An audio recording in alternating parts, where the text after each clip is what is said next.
Hey guys, welcome back to another video. It is me, the mysterious cameraman, and today I'm going to be talking about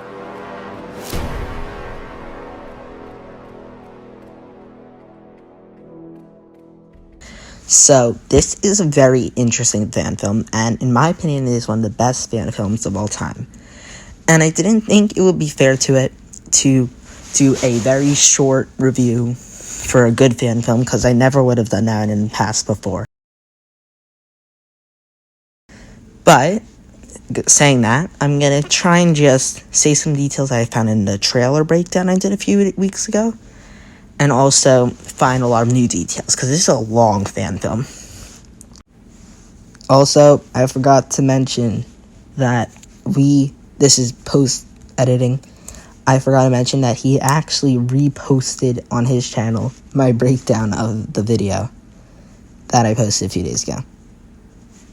So without any further ado, let's jump right into it.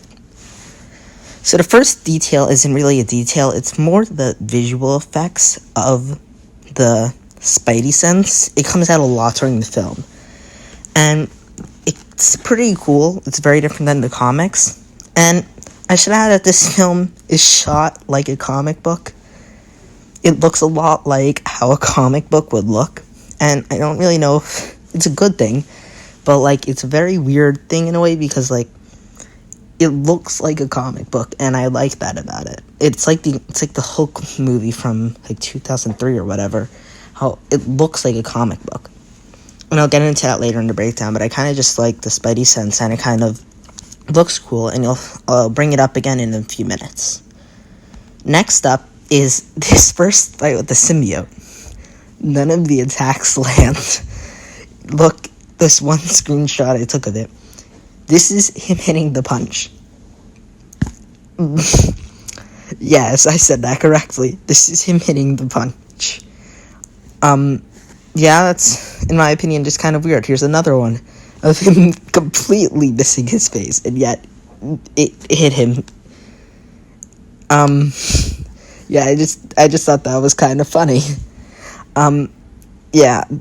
They don't always have attacks land in this film, but specifically in this fight, like, the entire film has, like, shaky, weird cam, so it doesn't really, like, focusing on one thing during fight scenes, so we don't notice as much of the attacks not landing, but in this fight specifically, it really looks like none of the attacks are landing. The next detail is also from this fight. When he gets his Spidey sense with the symbiote, it's actually blue. Every other time in the film, it's actually yellow, just like how I showed you a few minutes ago. So it's very interesting for some reason now it's blue with the symbiote. I'm guessing it has something to do with the symbiote, but in my opinion, it looks pretty cool with the blue. Yeah, and also I like how he just stares into the camera. Yeah, I just kind of like how it just is blue, and it changes it up a bit for the symbiote. Next detail is this other guy, not the one with the knife. It actually Spider-Man actually hits the glasses off his face, which I thought was kind of funny, that he just, like, knocks the glasses right off his face, because, like, that's just, like, a kind of weird way to, like, deal with an enemy. And it wasn't, like, that's not how I meant to phrase it. It was more like, when he hit it, it's just kind of, like, a fun detail that the glasses as well just come flying off, because, like, they probably intentionally did that, because you can't really mess that up in a way. Like, if you want that to happen, it's gonna happen that way. Like, it's not the type of thing that's a mistake. Yeah, but, like, I don't know, I just thought that was, like, kind of interesting and stuff. The next detail that I found is so the next detail I found is from the trailer breakdown. I noticed it is this, like, text in a way. It's the first Daily Bugle one, how the things repeat on the articles in a way. If you look at it, like, the first article has some stuff, and then the second article has that same stuff again. So that's pretty cool. And then in the second article, it actually, if you look at the underline colors, the red underline and all the underline colors match each other with the sentences. They're all the exact same. So it's kind of just the same paragraph copied and pasted on top of each other, because I don't think they thought that anyone would have been looking into it. I did not think I was going to be looking into it. But yeah, I just thought that was kind of cool how it kind of matched everything up in a way. And it also gives a lot of detail on the film. So this next detail, I'll admit, is a bit of a stretch. So in this shot of Dr. Connors, you see he is barefoot, and this is because this is right after he takes the serum and is experiencing the effects. And it's a 50-minute thing, you see it, and it's right there. But then when he turns into Lizard and runs out, now he's in the street, and I think he still is. Yeah, like, we never saw him put on shoes, so it would make sense.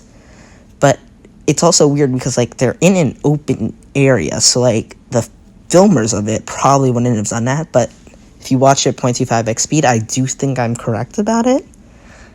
I don't know, though, because it's such a weird detail that I don't know if I got it right or not. But from what I can tell, he actually didn't ever put on shoes, and he still is just running around barefoot, just like in that scene before. And that's a pretty cool detail that they did in this film, and I did not think they would do that much attention to detail. Next, we have just a kind of a funny thing, how Spider-Man says not many people are up here at his little hangout spot where Kurt Connor's child also gets murdered. But, like, yeah, there's just these, like, kids playing on their phones right there. And I honestly want to know if those are staged actors or if those are people. And if those are just random people, I want to know what they thought when they saw Spider-Man acting with a little child. This is another detail I just kind of forgot about. It's not really a detail, it's just that I want to point out I was wrong. In my trailer breakdown, I said that little vial was actually the cure to the Lizard. It was actually the symbiote. So, yeah, I tried. Next is not really a detail in visuals, but it's with these three guys. They actually mentioned Daredevil, who actually appears in a lot of Spider-Man comics. Of course, like, they could have mentioned any hero, of course, but they specifically mentioned Daredevil. I'm guessing that's because, A, he appeared in Spider-Man No Way Home, and also because he's a very big character in Spider-Man comics compared to some other other Marvel heroes appearing in other people's comic books.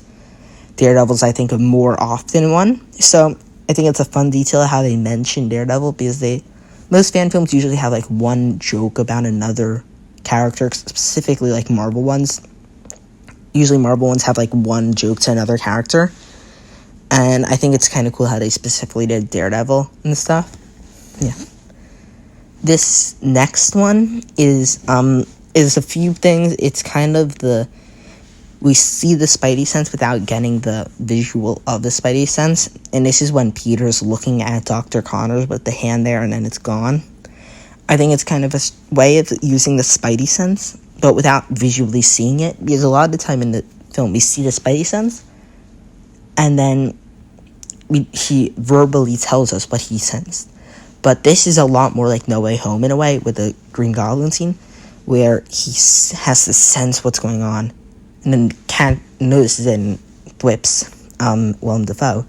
This is kind of like that, how he's, like, very skeptical and sees the hand, and then it's gone, just like a foreshadowing a way to, like, see the hand, and then it, like, to notice it in a way. I don't know, I just thought that was a pretty cool thing in a way. Like, I don't know, I just, like, noticed it. Yeah, look, it wasn't anything too special. I just kind of liked it. I thought it was, like, interesting in a way that, like, yeah. Next detail is about this cat. In this part where Dr. Connors talks about what he's going to do with the symbiote, you can actually see a cat over there. Yeah, there's just, like, a cat. He's just, like, walking around. It happens twice in this blog of 5. 2 days after the first blog I should add. That's probably important to know. Yeah, I just kind of thought that was a cool detail. Next is, I just kind of like this shot of this is just my representation of a comic book, because this happens a lot with these boxes going in and out with the white background. This happens first. This happens a few times. This happens first with the swinging scene with Billy, and then happens this scene with the talking and back and forth, the panels, and finally it happens with the getting ready for prom, which in my opinion is one of the best sequences in the film. But something I kind of just want to talk about for a minute is Peter and MJ, why I think this film does so well. And I think that's because Peter specifically really captures Peter Parker. And compared to some of the other Spider-Man fan films, he really captures who Peter Parker is supposed to be. And I think MJ also helps with that, because MJ's also good, and it helps you relate to Peter. So at the end of the film, when they break up, and not just that, before then, when Peter's going into battle, and and we know he's going to get the call, we know he's going to fight, like, the Lizard. It was very foreshadowed. That was predictable. So we were like, in my opinion at least, I felt like in some fan films I kind of just want to know what happens, but in this one I really was rooting for Peter to get with MJ. So like, that was just really well written, and I'm going to talk more about that in my review once I'm done with this breakdown. Next is, in my opinion, just a funny little detail which I noticed, is Peter when he says, like, I'm going to show the clip now. I can fight giant lizards, but I'm still afraid of girls. Tell me, Harry, you say dragons. If you can't get a date, you can. I think I'll take the dragon right now.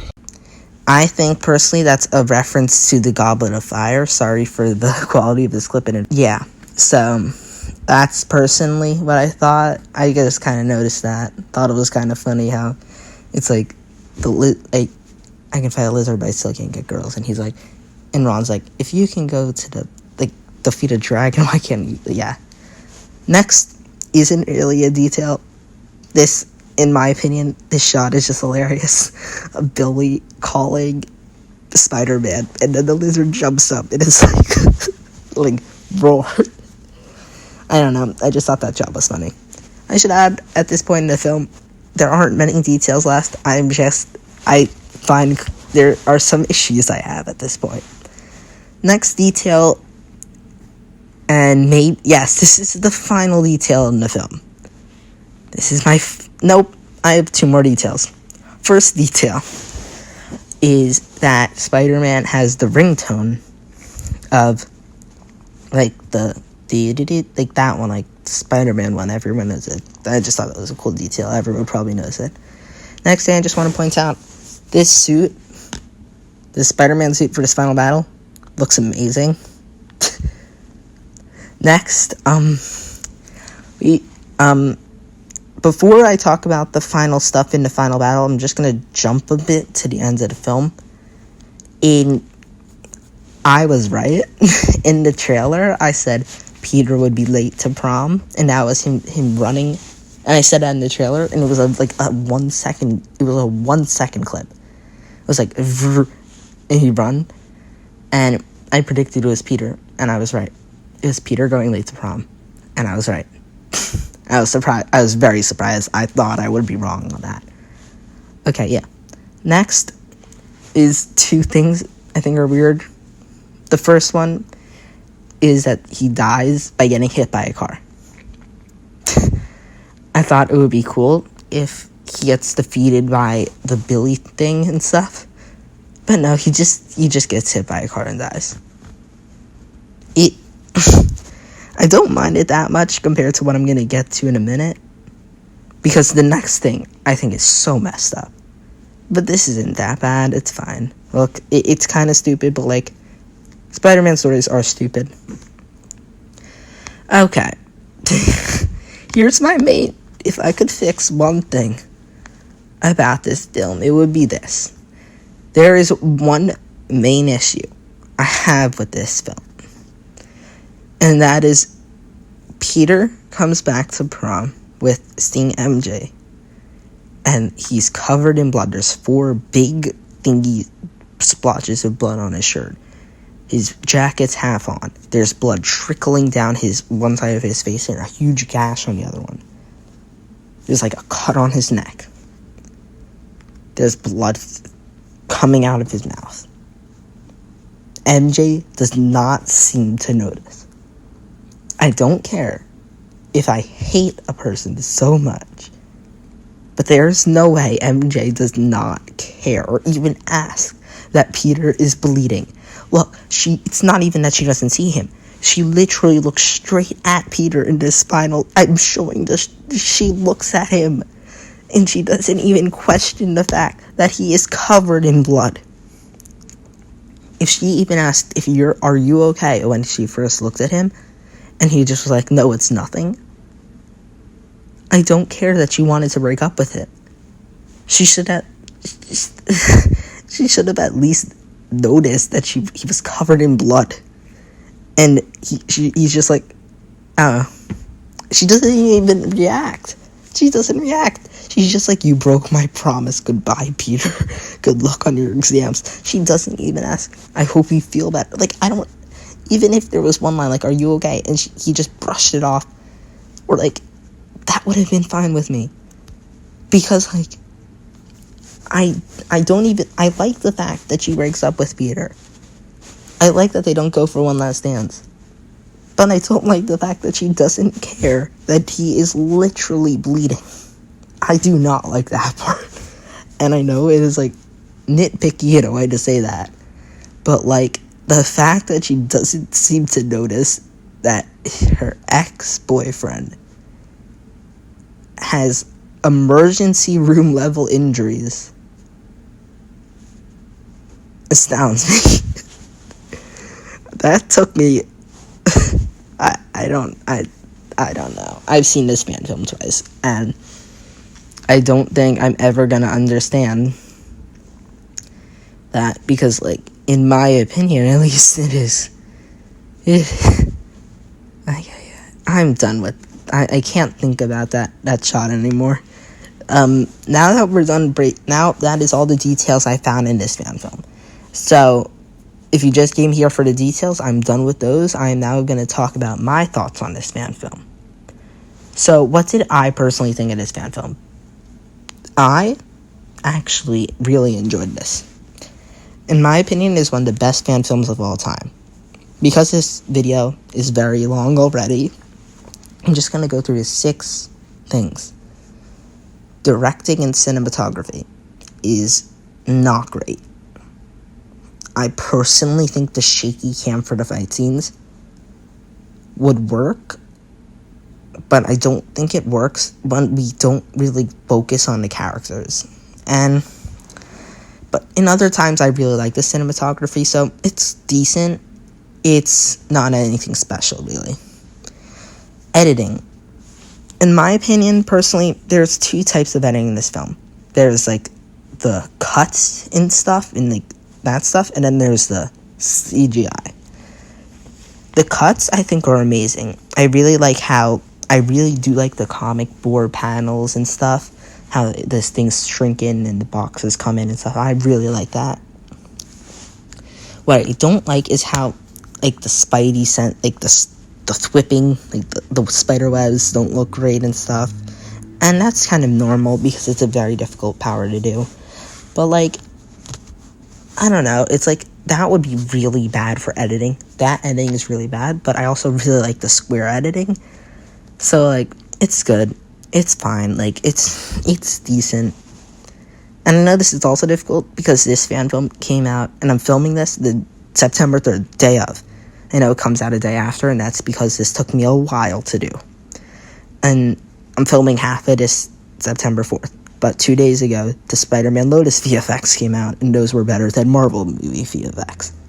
Actually, that's not fair enough. That's, like, not fair to Marvel. Like, pretty good VFX for a Spider-Man film. So, like, I feel like it's unfair to judge this, but whatever. Acting is amazing. I think the acting in this film is pretty good. And here's what I'm going to say about it. Curtis Connors, it's good. Nothing special, really. Like, it's good. But it's like, yeah. Like, fine, he's Curtis Connors. MJ feels like MJ in a way, but not fully. Doesn't fully feel like MJ. Peter, however, feels like Peter Parker. And that is something that not many fan films do. Spider-Man Panopticon doesn't feel like Peter Parker. That feels like someone else. So this, and Reborn as well is, that's weird. But like, I think it's good to see like a cool like interpretation of Peter Parker. That's good. Okay, and we have a few more. Story is good. I think this is one of the best stories that a fan film has done. In my opinion, at least, if it's like a 15-minute fan film, you can't do much with the story. This is an 1 hour and 11-minute fan film. So for a fan film like Sisters of the House Black, 44 minutes, that's a perfect time for a fan film. You can squeeze a lot into that. You can do a lot of that. With a 1 hour of 11, they could do really two things I've seen. They could do too many plots, or they could focus on one plot really well. And I think they did one plot really well. I think they focus a lot on Peter and MJ, which makes us feel for Peter at the end of the film. Like, you actually feel for Peter when he breaks up with MJ, not just like, oh, that's sad. Okay. We actually, like, oh no, Peter really isn't with MJ, and you feel it. And also the Curtis Connors plot is done really well, and it's well developed. And I think it's also cool that Spider-Man doesn't just fight Lizard in the film. He fights Lizard 3 times in the film, but he also fights robbers, like thieves and stuff, twice. So I think it's kind of fun that they like do some fights with the Lizard, but they also get to see, which are way more serious, but we also get to see some fights with these robbers and stuff that are more like fun, lighthearted and stuff, so we can really see how Spider-Man is. We get a lot of Spider-Man, but we can also get a lot of Peter with MJ, and I think that's something that this film balances so well, which is why it's one of my favorite fan films of all time. I think if this fan film did not have a good story, this would have not been nearly as good. But the fact that it can do such a great story is really good for me. Finally, we have 2 more things. The choreography is the weakest for this fan film out of these 6. It isn't great. We have punches not landing, but like I spoke about it already in this fan film in the breakdown, so like I can't say much more. Finally, the music in this is actually really good. Like, one of my favorite sequences in the film is the getting ready for prom one, and the music in that is good. I think it's like licensed. I don't know, but like I don't know. It's good music. So overall, this is one of the best fan films of all time. I thought this fan film did so many things good, and it feels most of all like a homemade fan film.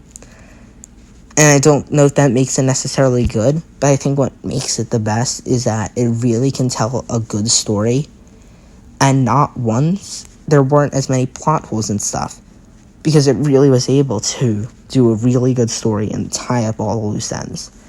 And yeah, I think there were some parts that were messed up, like him killing his own child and eating him, or like MJ not noticing the fact that Peter was bleeding. Okay, I'm done with that scene.